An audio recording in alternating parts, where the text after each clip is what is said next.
శ్రీ గురుభ్యో నమ. మద్గురుదేవులు చిన్నరామచంద్రయార్ల వారి పాదపద్మములకు నమస్కరించుకుంటూ శ్రీ సత్యానంద సత్యమయ్యార్ల వారికి నమస్కరించుకొని శ్రీమద్భాగవత కృష్ణదేశకేంద్రుల వారు రచింపబడిన శక్తిద్వయ నిరాసకంబైన శుద్ధ నిర్గుణతత్వ కందార్థ దరువుల నుండి 16వ అధ్యాయము గురు శిష్యోభయ లక్షణము నుండి 10వ కందార్థము క్రమ సంఖ్య 257. జతనముగా దాచి చదువుము రతనంబుల హారమిదియు రసికుల గళమా, యతనము దీనికినే బహు యతనముగా వించి తెచ్చి స్థిర నేడు, బోధకు బందోబస్తౌరా చూడు,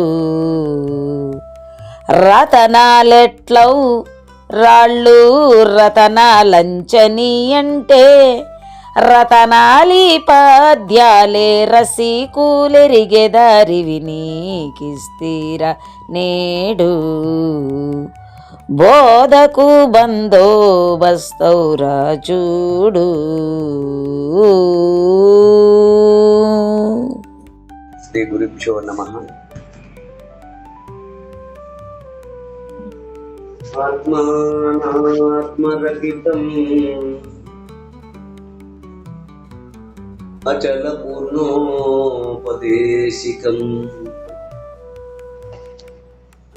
శ్రీ నిశ్చలానంద నారాయణ గురోర్శిష్యం శ్రీశైల వంశాంబుధిరేవ జాతం శ్రీ పరమానంద శంకరేంద్రం గురుం భజామి. మద్గురుదేవుడు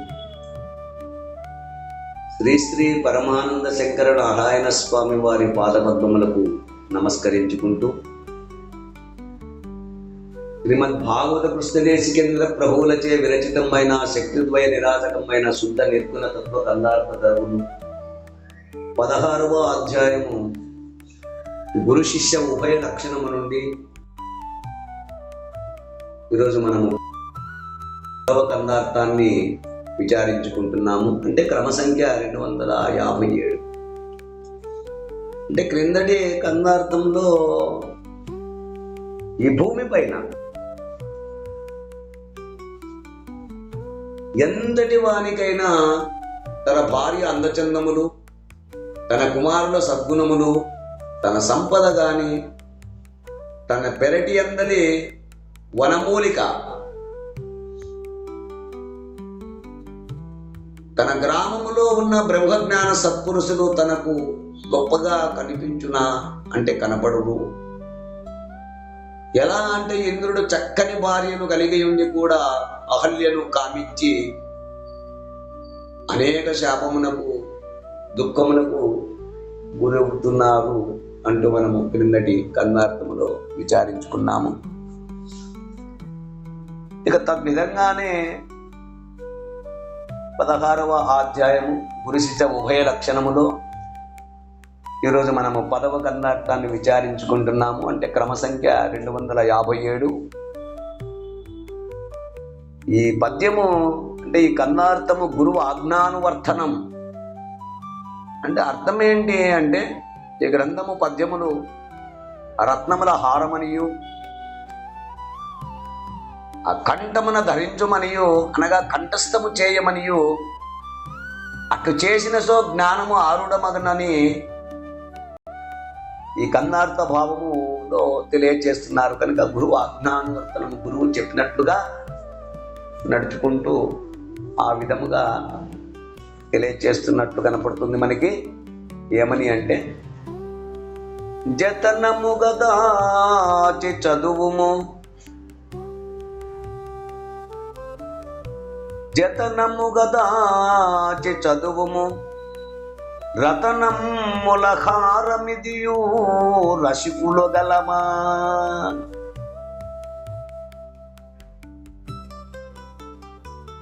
ఎంత ఇక్కడ చూడు ఎట్లా చెప్తున్నాడు. జతనముగా దాచి చదువుము, రతనమ్ముల హారమిదియు రసికుల గలమా. యతనము దీనికి నేబకు యతనము గావించి తెచ్చి ఇస్తీరా నేడు. బోధకు బందోబస్తౌరా చూడు. రతనాలెట్లవురాళ్ళు రతనాలంచని అంటే రతనాలి పద్యాలే రసికులెరిగెదరివి నీకిస్తీరా నేడు. బోధకు బందోబస్తౌరా చూడు. శిష్య గురుదేవా, జతనముగా, ఇక్కడ జతనముగా అనగా శ్రద్ధగా అంటే ప్రయత్నపూర్వకముగా,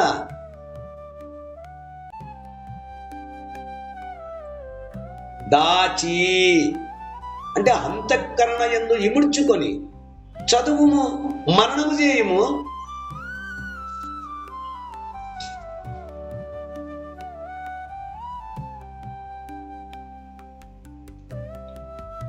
రతనమ్ముల హారము అత్యంత విలువైన కంఠమునందు ధరించగలుగు హారము. అత్యంత విలువైనదంటే ఏంటి అంటే మనం ఇప్పుడు బంగారు నగలు ఉందనుకో, ఆ బంగారు నగలు మనం ఎక్కడ ధరిస్తాము అంటే కంఠమునందు ధరిస్తాము. ఎందుకు? బంగారము విలువైనది గనక, రత్నాలు విలువైన గనక. ఆ పెద్ద పెద్ద కోటేశ్వర్లు రత్నాలు బంగారము మెడలో ధరించుకుంటారు. అట్లా రతనమ్ముల హారము అత్యంత విలువైన ఆ కంఠమునందు ధరించగలుగు హారము. ఇది ఎవరికి తెలియబడుతుంది? ఇది రసికుల గలము. ఇది రసికుల గలము. ఆయతనము అంటే ఆ పరిపూర్ణ భావమందు ఆరూఢత చెందిన మహాత్ముల ఆ కంఠ సీమ యందు. ఎక్కడ? ఆ పరిపూర్ణ భావమందు ఆరూఢత చెందినటువంటి ఒక మహాత్ముల కంఠ సీమ యందు ఆభరణముగా ఉండదగినది. దీనికి అంటే ఇట్టి విలువలతో కూడిన ఈ గ్రంథమునకు బహుయతనము గావించి అంటే అనేక కష్టములతో కూడిన ప్రయత్నము గావించి తెచ్చి ఇస్తీరా నేడు. ఈ గ్రంథ రూపములో మీకు అందిస్తున్నాను.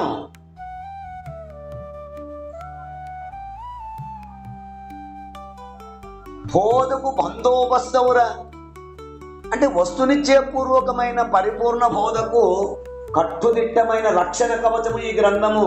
చూడు, పరిశీలించి గమనించు.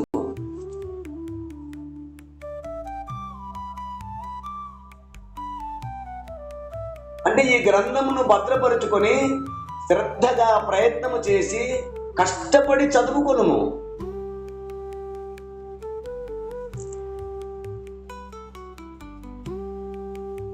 జన్మరహిత విధానమునకు పరిపూర్ణ బోధయే అత్యంత సులువైన మార్గముగా చెప్పబడుచున్నది.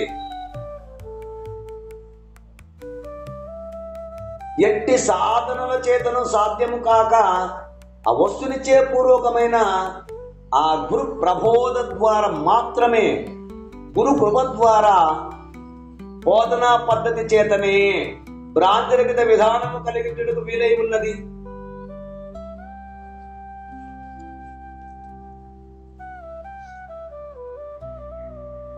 దీనినే శాస్త్ర పరిభాషణలో సద్యోముక్తిగా చెప్పబడుచున్నది.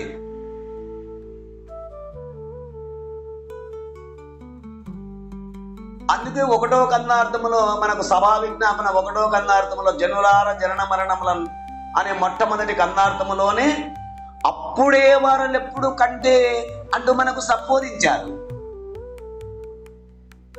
చూడు, సభా విజ్ఞాపనలో పరిశీలించండి. జనులార జనన మరణములను తొలగం ప్రోయజాలు లక్షణయుతమై వినువారికి కనువారికి తనలా వెలిగించు, దీని తప్పక వింటే అప్పుడే వారలెప్పుడు కంటే అంటూ మనకు మొట్టమొదట్లోనే సంబోధించారు. తిరిగి అదే సభా విజ్ఞాపనలో 19వ కందార్థములో ఆగమ నిగమోపని సాగరమది తార్థము అంటూ మనకు 19వ కందార్థములో కూడా తెలియజేశారు. ఆవల ఉన్నది ఈ గ్రంథమందరి బోధనా క్రమము, అంతఃకరణ యందు ఇముడ్చుకొని చదువుకొనుము. ఎక్కడ ఆవల ఉన్నది? నీకు ఆవల ఉన్నది. ఈ గ్రంథమందలి బోధనా క్రమము పద్ధతిగా అంతఃకరణమందు ఇముడ్చుకొని చదువుకొనుము. అట్లు శ్రద్ధగా ఉన్నది ఉన్నట్లుగా చదువుచుండినా వారికి ఇందులో ఉన్నటువంటి భావములు రత్నములని తలంచవలేను. కనుకనే ఇక్కడ రత్నముల హారము ఇది చక్కటి బ్రహ్మజ్ఞాన పండితుల గల సీమకు ఉనికి పట్టు. అంటే కంఠస్థముగా చదువుకొని ఎప్పుడు కంఠసీమ యందు ఉంచుకొనుము. దీనికి నేను బహు ప్రయత్నము చేసి తెచ్చి నీకిచ్చుచున్నాను.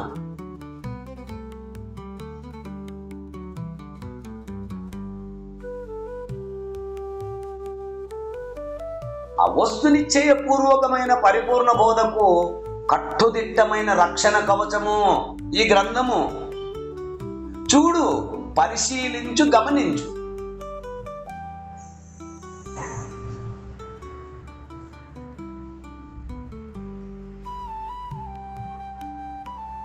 రతనాలు ఎట్లవు రాళ్ళు. ఆ రాళ్ళ నుండి చెక్కబడి మలచబడి ఆ మెరుపుతో కూడిన పిదప వాటిని రాళ్ళనుటకు వీలు లేదు. ఒక శిల్పి ఒక రాతిని తీసుకొచ్చి దాన్ని మనిషి విగ్రహం చేస్తాడు. దాన్ని అప్పుడు రావేనుడు దేవుడు అని కొలుస్తున్నాడు. చూడు, అట్లనే ఆ రాళ్ళలో రతనాలు ఉంటాయి.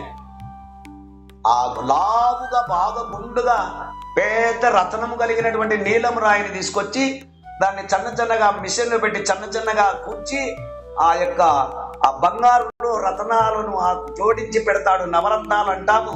ఈరోజు మనము కెంపు అని, గోమేదికము అని, వజ్రము అని మనం ఈ విధంగా చెప్పుకుంటూనే ఉన్నాం. కాబట్టి రాళ్లతో సమానం రతనం ఎట్లవుతుంది? అట్లుగా రతనాలు ఎట్లవు రాళ్ళు. ఆ రాళ్ళ నుండి చెక్కబడి మలచబడి ఎరుపుతో కూడిన పిదప వాటిని రాళ్ళనుటకు వీలు లేదు. రతనాలని అంటే అత్యంత విలువైన రతనములుగానే చెప్పవలెను. అట్లునే రతనాలి పద్యాలే.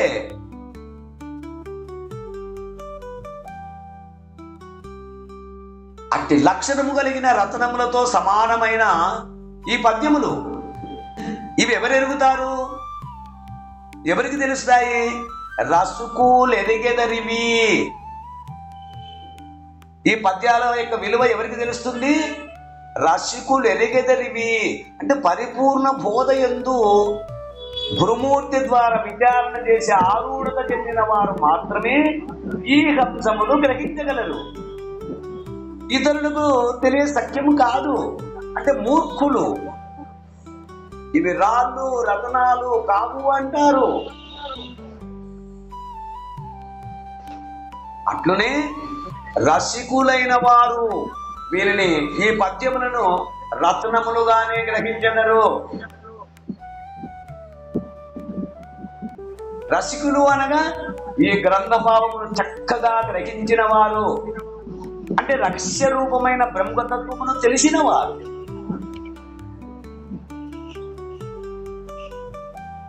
అట్లు శాశ్వతమైన బ్రహ్మం ఏదో ఆ శాశ్వతమైన బ్రహ్మతత్వము ఈ గ్రంథములో గొప్ప రహస్యముగా దాగి ఉన్నది.